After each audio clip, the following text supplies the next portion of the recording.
It's Jason Buckner here from the Follow-Up Formula Live and Automation Made Easy. Now, I'm not a business coach, so I'm not going to tell you how to run your business. I'm also not a webinar coach, so I'm not going to tell you how to run your webinars and get the right words into your webinars.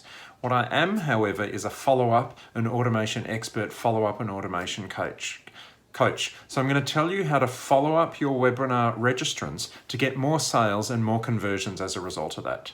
See, the biggest mistake I see people make is they're simply not following up, or they're not following up effectively with their webinar leads, and it's leaving thousands of dollars on the table. Now, who can afford to do that? I certainly can't, and I guarantee you can't as well. Now, online, it takes an average of 5 to 7 interactions with leads to get them to become a customer. In fact, that's 95% of sales happen after 7 interactions, yet most webinar-based businesses simply aren't following up with their leads and they're leaving money on the table as a result of that. Now, how many times should you be following up?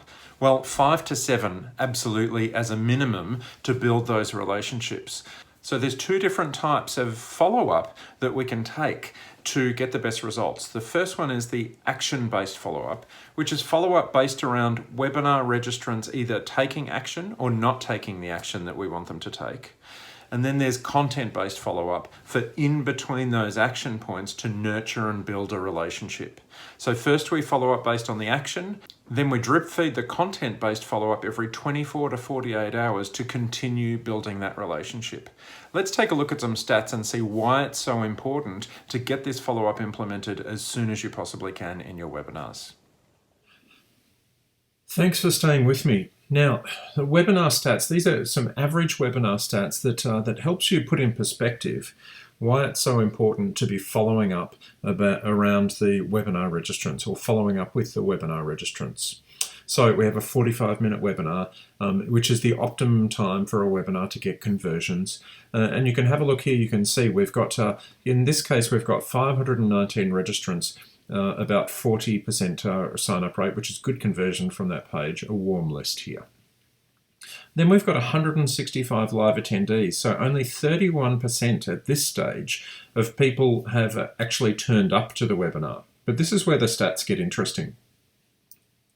354 people haven't turned up to the webinar at all. And then on average, about 50% of webinar attendees leave before we get to the end, so leave before we get to the crunch line. So that's 436 people haven't made it through until the end of the webinar. That's 86% of people that have registered for this webinar that we're not doing the right thing by. They haven't stayed until the end, so they don't know what it is that we're going to sell them at the end, or what it is that the action that we want them to take at the end of that webinar. Does that make sense? So that's 86% of your marketing dollar wasted on this particular webinar unless we follow up with those registrants, that 86% of people that haven't stayed until the end.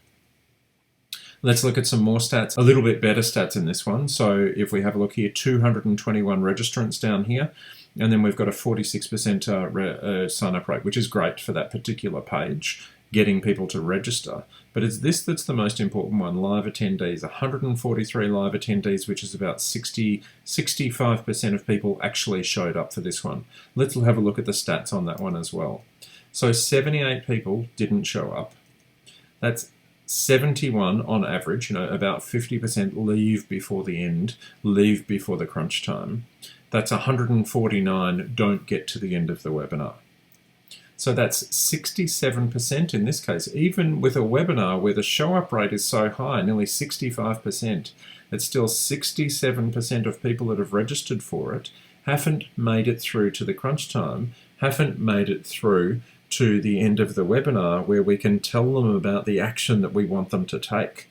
So that's 67% potentially of your marketing dollar wasted unless you start following up with those webinar registrants.